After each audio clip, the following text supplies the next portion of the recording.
B2B content is due for a facelift.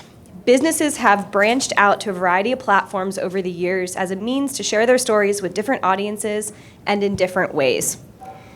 The way businesses communicate with each other often needs to do the same. These three B2B editors have revamped their approach accordingly, and they're ready to lead the way into a new era of business communication in the outdoor industry. So this morning, it is quite a treat. We have these three guys here with us. I'm just going to tell you a little bit more about who they are. So let's start with Mark. Over the years, Mark has had an electric career in reporting, editing, and publishing. He's worked at several newspapers, the Associated Press, as a speechwriter, a freelancer, and other assorted tasks of dubious worth. But in 1991, in the midst of a sea kayak trip down the length of Baja, he and his then partner, Bill Tandler, decided to launch Bicycle Retailer and Industry News. Mark returned home to attend his first Interbike that September. They launched their first issue in January 1992. And so far, it's been an amazing ride. Then we have Kirk. Kirk's actually going to go first.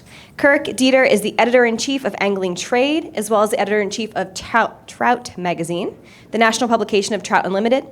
He has written and fished throughout the world, and his work has also appeared in other media, including Wired, Garden & Gun, USA Today, London's Daily Telegraph newspaper, and the full range of fly fishing magazines and websites. He is also the co-author of The Little Red Book of Fly Fishing. And lastly, we have Rick. Rick Says. You got it. Yes. Had to practice that one. Is a well-connected, authentic outdoor industry podcaster, evangelist, and business development consultant committed to helping as many people as possible learn about, enjoy, and energize the outdoor travel and adventure industry. He has 20-plus years of boundless focus in the outdoor industry as an award-winning product innovator, brand marketer, consultant, content creator, eco-educator, guide, podcaster. I'm sure that list continues to go on and on. Rick is the former director of product marketing and sales for the outdoor industry trailblazers Eagle Creek, JanSport, Umpqua, Dana Design, and Lowpro. He's also the creator and host of the Outdoor Biz podcast, gathering entrepreneurs, brand leaders, and enthusiasts around the mic to share stories from the wild, the startup files, and the retail aisles. Rick is a 4-time Outdoor Writers of America Association Excellence in Craft Award winner. Can you guys help me welcome these gentlemen? All right, let's kick it off with Kurt. Great. Can you hear me okay? Everything good? Well, first of all, thank you for being here. And thanks to the organizers. This has been really a great event. I'm deeply impressed last night and then this morning and everything, so I'm hoping that we keep things rolling. But anyway, I'm Kirk Dieter, and I'm the editor of Angling Trade magazine. I was also the fly fishing editor for Field and Stream when it was in print. So long-time fly angler. It was a passion of mine since I was a little boy, and I followed it along. So Angling Trade covers the business of fly fishing, which is a unique animal in and of itself. And we can talk about that offline if anyone wants to talk fly fishing. But it's $1 to $2 billion market in total, depending on if you factor in travel and other things like that, the lodges and so forth. So it's not a really, really big niche. All of fishing is $50 billion, and fly fishing is 1/50th of the fishing market. But it's a really specialized thing with a lot of information and a lot of loyal followers. What we've had to do in recent years, because there's been a big influx of people, especially during COVID, right? They couldn't go to bowling alleys, they couldn't go to t-ball games, they couldn't do a lot of things. So they went outside, which is a great thing for us in our industry, but a lot of them went into the river and learned how to fish, right? So which is a good thing too. But we started to look at the spectrum of fly anglers. You'll hear from places like the Recreational Boating and Fishing Foundation and others that there are 7 or 8 million fly anglers in the country. But that's really only if you count people who have bought a license, right? They might have just been on a trip. They're in Aspen visiting for the weekend. They decided, let's go fly fishing. All right, so they're counted. So what we started to do is really look at a spectrum in terms of how much of an aficionado they were.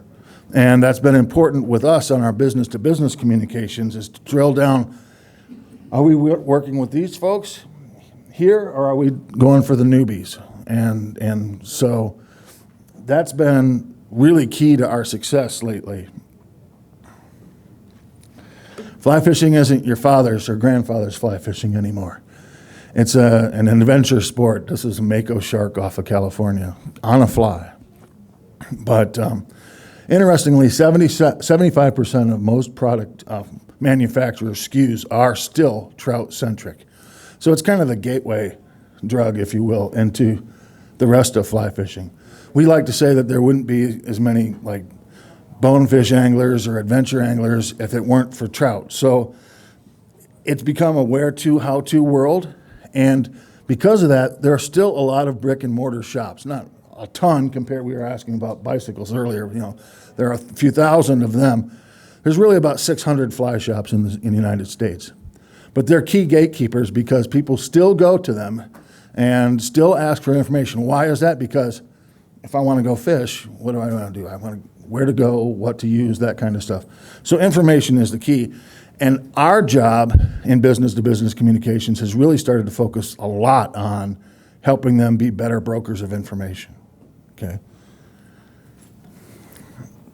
Our sport is also dependent on living creatures and environment, and it's a resource-dependent thing. So no matter where you go in the world, that's a shot literally I took in Brazil because that tribe, the Kayapo, is threatened by mining interests just like the Yupik natives in Alaska are threatened by a mining interest up there. And it's a kindred type spirit thing. But our job also in business to business has been educating and instilling conscience. It's great that you've come into our sport. It's great that you like to fly fish, but do it in a way that's not just slash and burn, catch as many as you can. We want to get away from what my mother, when I call her, I went fishing today. What's the first thing she asks me? How many did you catch, right? We're trying to get away from that and make it more of an experiential thing. Our consumers are supremely in tune. They know their stuff. I've always said, you can cover the NFL without playing in the NFL. You can cover politics without ever having run office. But if you try to write about fly fishing and you have never had your boots wet, they're going to call you on it. And again, we're really in the travel business, right? We're in the experience business. We're moving them downstream from one spot to another. So what we've done with Angling Trade is we're meeting them where they are. We've started doing flyfishingjobs.com. We're placing people in the industry. And we're also starting to do product reviews. Now that's weird, right? Why would we do product reviews?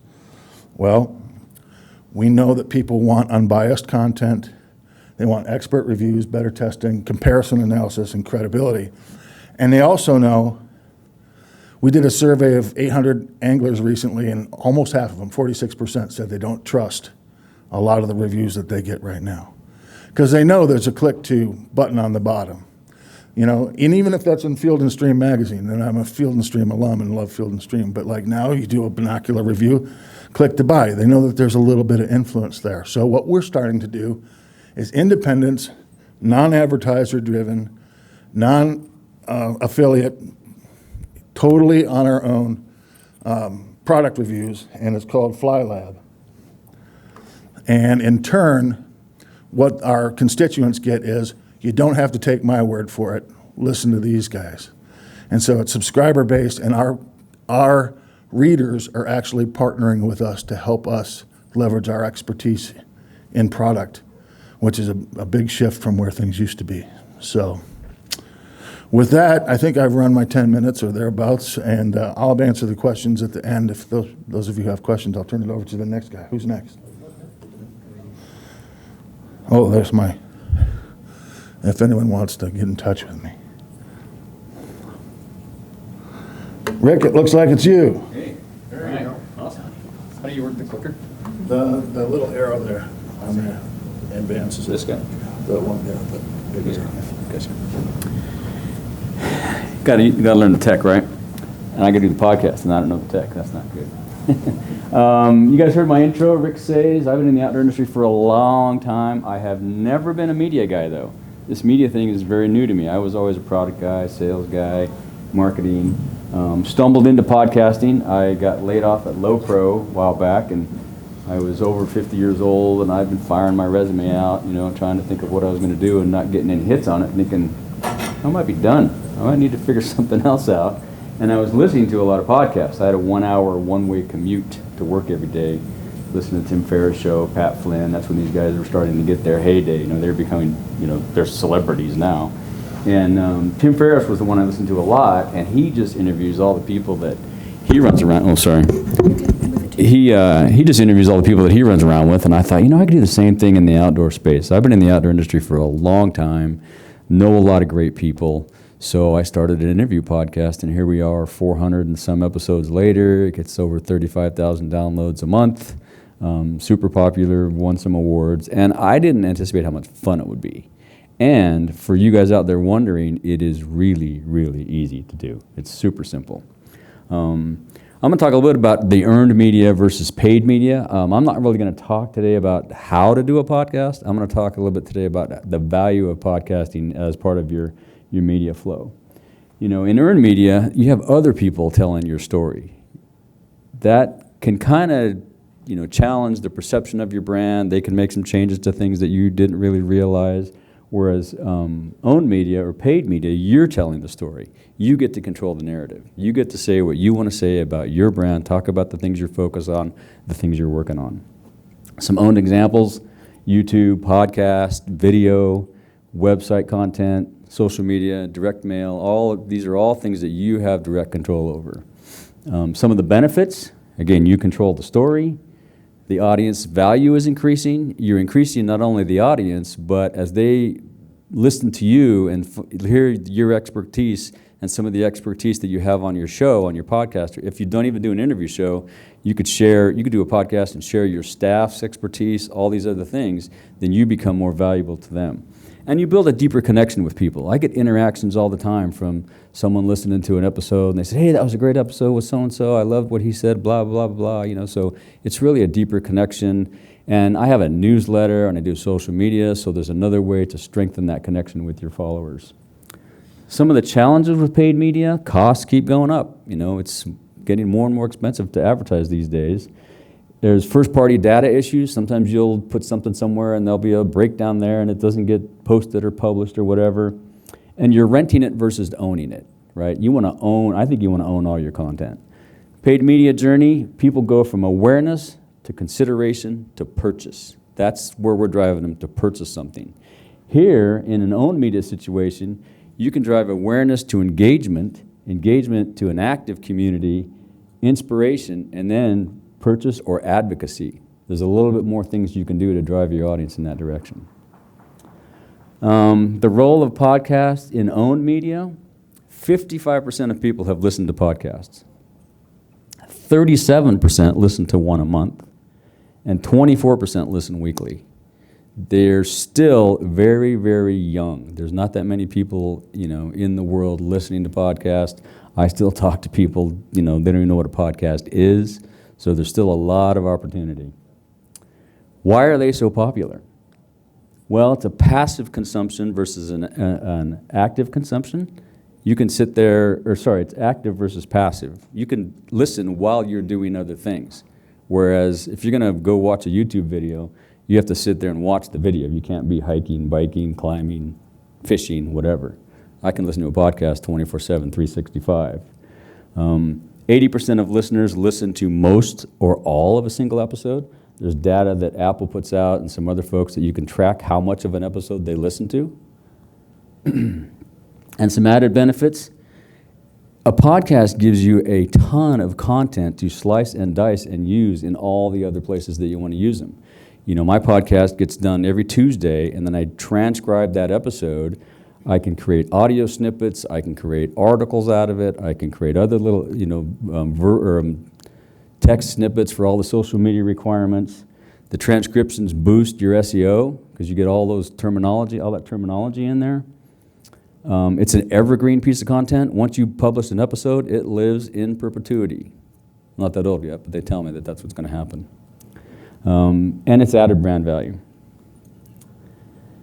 So some use cases: you can use a podcast to support a struggling business segment. Maybe, you're one of these pack brands, and say the day packs are not doing well. JanSport's kicking your butt in the day pack, the school day pack world, and you want to get some more of that market share. Launch a podcast focused on day packs, focused on back to school, focused on college kids, and you might be able to resurrect that business. It gives you a built-in audience for events. You can launch podcasts and talk about a specific event, a fly fishing competition or a bike event coming up, something like that. You can fill in the slow seasons. We've all got up and down, winter, summer, spring. Things are slower in certain years than other. When it's slow, you can use your podcast to ramp up engagement, ramp up interaction. And it gives you better visitor research and feedback. There's a lot of data in podcasts, like there is. I think we're overwhelmed by data these days, but there's tons of data. It influences return engagement, research a new audience, product extensions based on content. I've done a couple of episodes, I don't do a lot in hunting yet, so I'm launching a couple of episodes just to see what kind of reaction they're going to get to listen to me talk about hunting, or get hunting brands and hunting experts, hunting influencers to talk about it. I think it'll be pretty good, but just haven't tried it yet.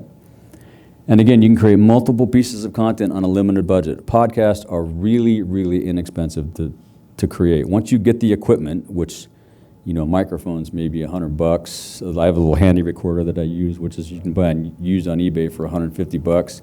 The host is $20 a month, and the host pushes it to all the places. So it's pretty inexpensive. It solidifies your expertise. As you're the person, talking about the activity, you become the expert. Even if you're doing an interview with someone you don't know anything about, you're still the guy running the show, so you're the expert. You can give team members exposure. It doesn't have to be you all the time. Share the love. Let somebody else come on and do an episode. Turn the keys over to them. Let them run with it, see what happens. Launch products, launch new services. You can announce anything that you typically announce in your newsletters, in your retail stores. Some resources for you. Infinite Dial Research is where they do that. I think it's an annual thing, and they tell you all the numbers of podcasting, who's listening, how many listeners there are, how many podcasts there are, those kinds of things.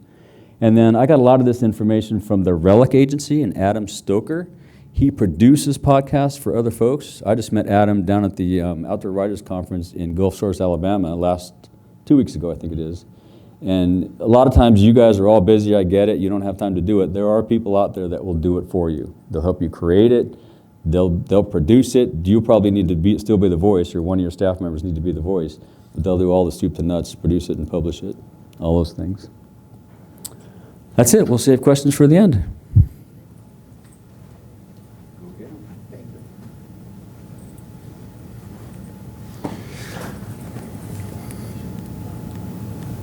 Oops, going the wrong way. I'm Mark Sani. I co-founded Bicycle Retailer and Industry News in 1991 after an extended kayak trip down the Baja Peninsula. We've been publishing since 1992, so that makes us, 30 plus years old, which kind of dates me. This is one of my favorite sayings. I got it from a good friend of mine at Specialized, Bob Margevicus. Some of you may know him. But I think it's quite apt in today's world of publishing, whether it's B2B or consumer. You better be running sort of all the time. And let's face it, trade publishing is essential. And while you may chuckle a little bit at this photograph, there is no better place for a trade publishing magazine than in the bathroom. You know it will be read, and so just throwing that out as a little piece of advice. I'm very bullish on trade publishing as we move forward in this sort of mixed world of digital and what have you. But primarily, a trade magazine has a lock on its audience. It delivers hopefully expert industry coverage about what's going on in your business. This fits in perfectly with Steve Reginald's final comments about the need for editors to get out, talk to people, pick up the phone, go somewhere, go to an event, report on it, something AI is never going to really be able to do. And this is where I think trade publishing really has a future. In fact, I'm quite bullish on trade publishing in general. You develop a qualified membership or readership. Quality readership is key to success today, as far as I'm concerned, in B2B publishing. You develop a really close relationship with executives in your particular industry. You know who to call, you know who to talk to, you know who to see. Good B2B reporting also helps deliver good content that executives at the C-suite level can use to help make their decisions, or at least guide them as to what's going on in the industry. But more importantly, a good B2B publishing enterprise creates a community, very much like what Kirk was talking about. And that's, if I had to put one above the other, I think trying to create a community with your readers and your industry is absolutely vital to success. You know, we heard a lot of stuff about the publishing disruptive era. We all know that. Digitization is going to continue, but we don't know where it's all going to go. And so I say, relax a little bit. Don't fret too much over it. Don't get too excited about it. Follow it, stay on top of it. But, and I'm going to grab a quick note here.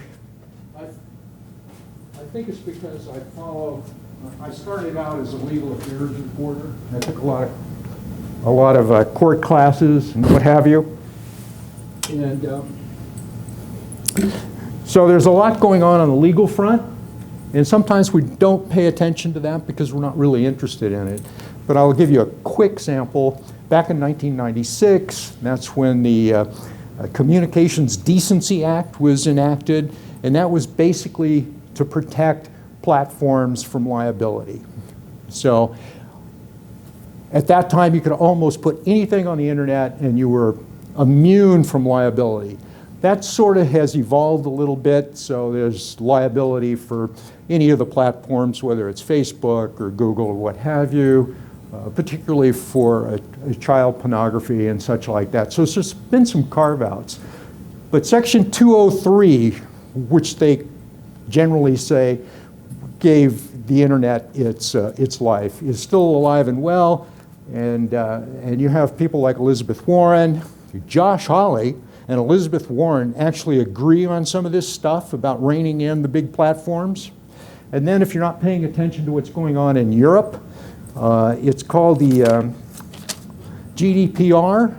They're really, really serious about privacy issues. This, of course, makes marketing a lot more difficult. Last year, they levied over $1 billion in fines on various platforms for exceeding their privacy rules and that sort of stuff in the EU. So there's there's lawsuits flying like snowflakes in a blizzard right now over AI.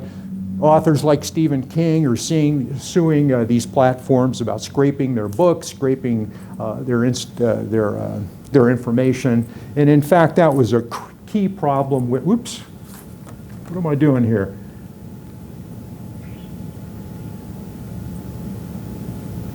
Sorry. That was a key problem, a key issue in the writer's strike was scraping content and using it to build whatever. So there's a lot going on legally in terms of AI. I can't keep up with it. I'm almost certain you can't keep up with it either, so stay focused on what you're doing to a large degree. I will say this, old school thinking in a new school age, think about that for a minute. The legacy rules of publishing still apply. Circulation, targeted, updated, and audited. Advertising, media kits, should reflect the circulation quality of the publication, and editorial, accurate, timely, relevant, and surprising. One of the best things we ever did, we ran a 16-page folio of shop dogs. Retailers just sent us, we put out the word, we're looking for photos of shop dogs, and we were flooded with photos of shop dogs. And all of you have been in a retail shop and you've seen the mutt. Sitting there by the door, you all reach down and pet them. That was just a total surprise for our readership, and that's what we have to think about as editors, and I'm primarily an editor. We also did another interesting thing. There's a lot of veterans in the bicycle industry. So I started thinking, why don't we do the same thing with veterans? So we put out a call for anybody who was a veteran. Send us a photo of what you were doing in the military. We got photos from people in World War II, Korea, Vietnam, of course, and Afghanistan. We published something like 200 photos with a little description of who they were and what have you. It was just gangbusters. People just could not believe that we did that. And again, it showed the community that you have within the industry. And that's the sort of thing I think that really will bode well for success if you're into B2B publishing. Find that community and reflect that community back to them. They will really appreciate it. Same thing. I'm sorry, I'm very lame when it comes to these sorts of things. Oh, there you go. The business leaders demand performance. Business news is organized and delivered to a target audience. Industry leaders demand accuracy, content, and timeliness. Help set new parameters for decision making. A wired world does help you build better strategic content. You can do a lot of research online if you're doing particularly a legal story. You can do a lot. But none of this happens unless you have dedicated editors who know what they're doing, who are passionate about their editorial content and what they're creating. And I think Steve touched on that quite well, actually. That's what's going to keep you alive, profitable, and mostly happy. I tend to be pretty enthusiastic about B2B, and I think there's a great future in it. It's also quite a diverse, I just picked these at random. A friend of mine owns Space News, and I actually pay to get Bike Europe, and there's just a jillion. Global Trade's a good one to read if you're interested in disruption, supply chain, and that sort of thing.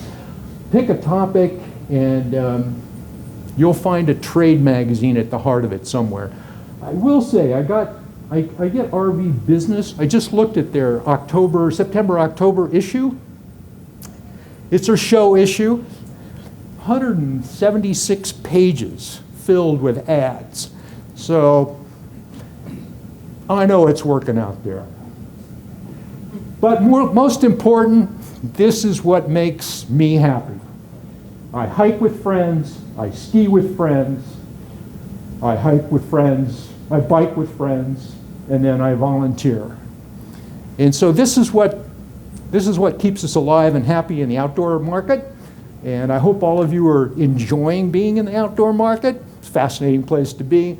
B2B publishing is a fascinating segment of the publishing industry. By the way, I'm less bullish on consumer publishing. No offense to you consumer aficionados out there, but that's a hard nut to crack. At any rate, we're ready for questions. Thank you for your time. I hope that was informative.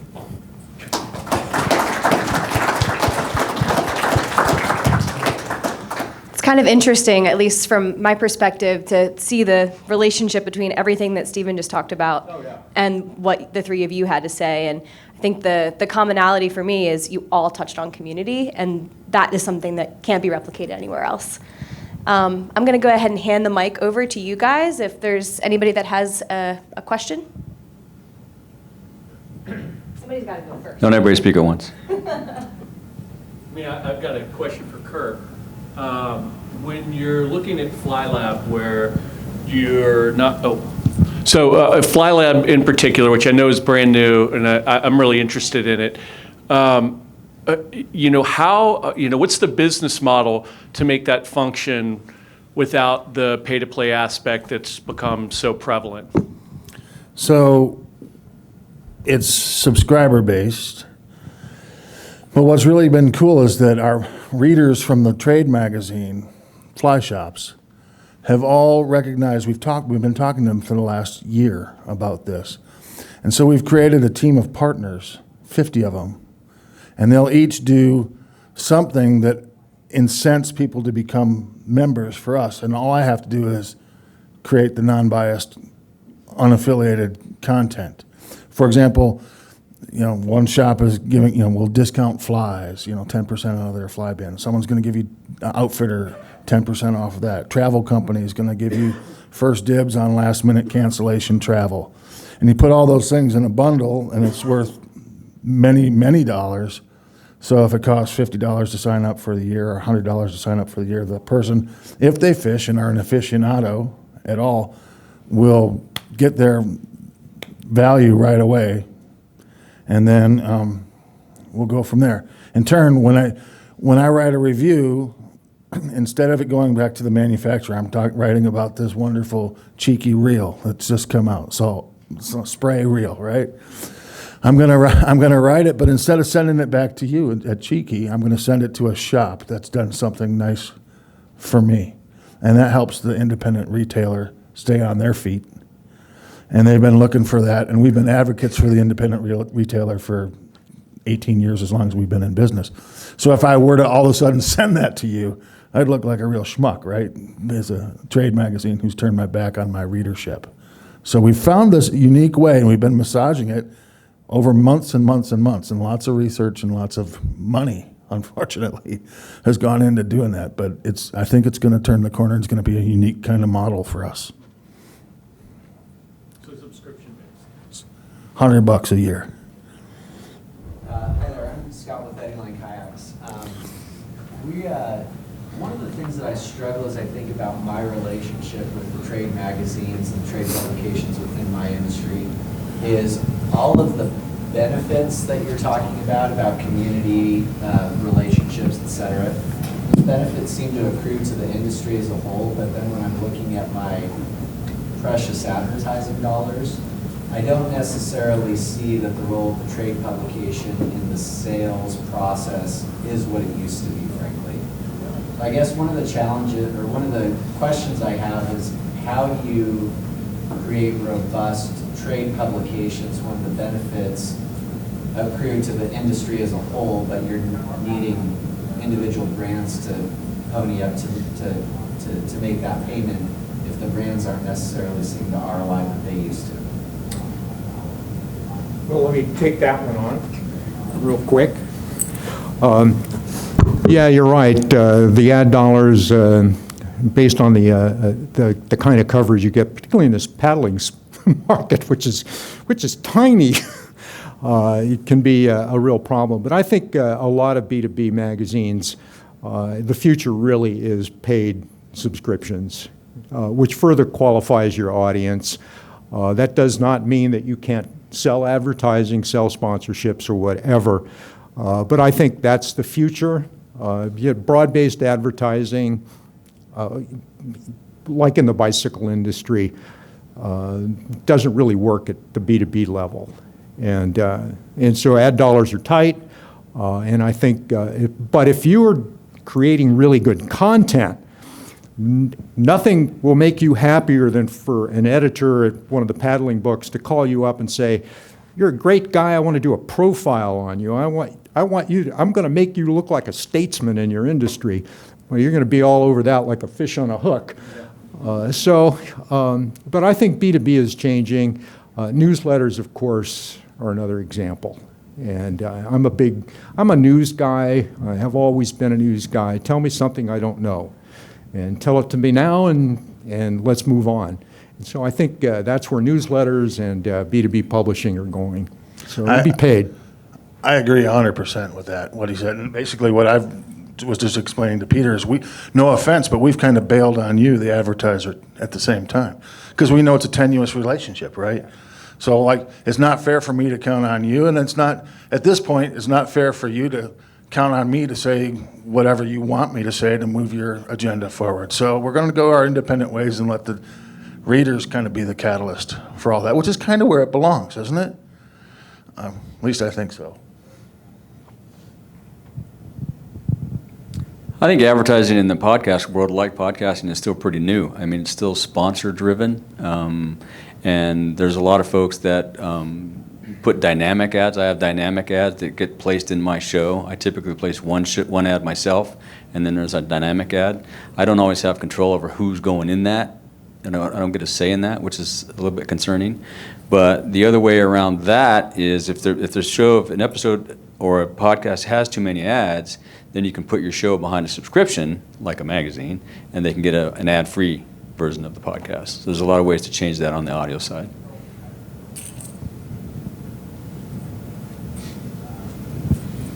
This question is for you, Rick. Oh.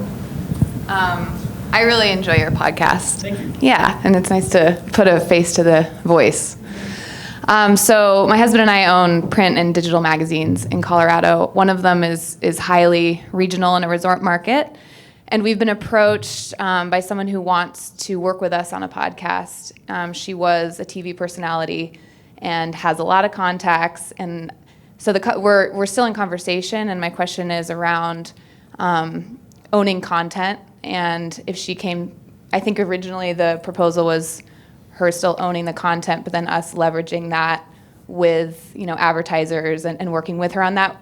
Would you shy away from a relationship like that, or how could you see that working in terms of shared ownership or revenue or licensing?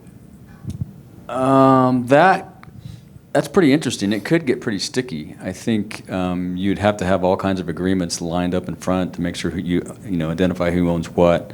Podcasting is unique because it does go to a separate place to get pushed out. I would really dive into the weeds on her experience as a podcaster. It's very different from broadcasting, so find out what she knows on that. You could line it all up, like I said, with agreements. You could own it, and she, you pay her a fee, or she could do it all, and you get some advertising dollars. There's a bunch of ways to cut it, but I would make sure it's all, you talk about all those things openly first before you sign anything, because it could change down the road, and But I would think if it's going to be your name, I would think I would want to own it. Not her. Yeah, it's your business. She's a personality. She's like a hired hand. You're hiring her for her voice or her contacts or something other than it's your business. So pay her would be the structure you would Yeah. keep it clean. Yeah. Thank you. Mm-hmm. Thank you. We'll give her a share of this platform.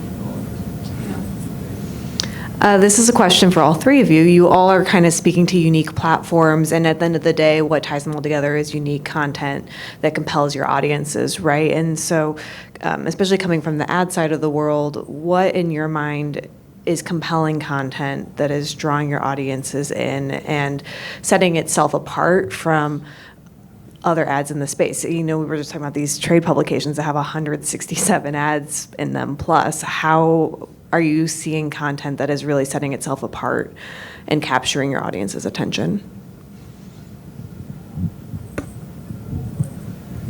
I'll start that one off. One of the things that I learned when I took some online courses, and you guys, how many of you heard of John Lee Dumas in the podcast world? He does a podcast a day. He has a bunch of courses and things that I took. And there's another course I took. And they really, before you even start thinking about your flow and your equipment, they have you focus on your ideal listener and your audience. That's really, at the end of the day, what's going to drive your content. You want to make sure that content is zeroed in, 150% focused on your ideal listener. And you can have multiple ideal listener personas. It doesn't have to be one.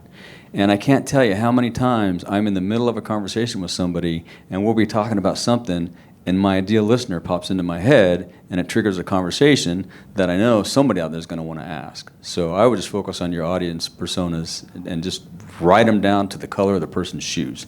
Like I said, there could be age ranges, there could be gender, however you want to cut that, but that's what I would do.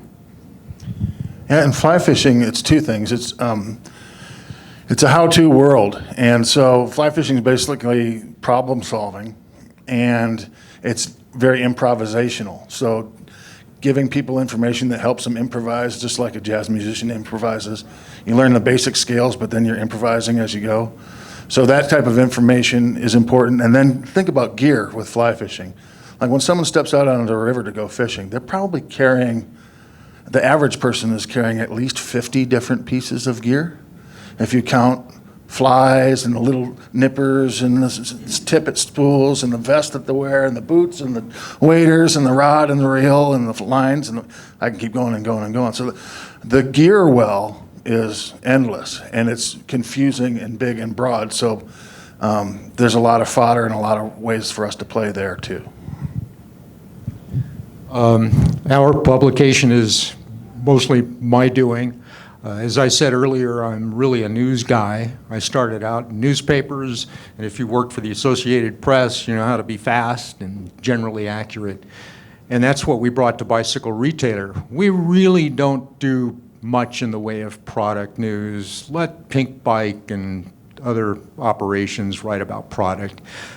And I say this with all due respect. Anybody can eventually write about product, particularly if you ride a bike or paddle a boat or whatever. It doesn't take long. It's not a genius task.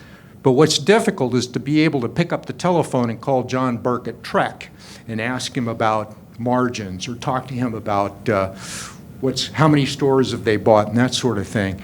So I think it's the immediacy of news that has separated Bicycle Retailer from a lot of other magazines.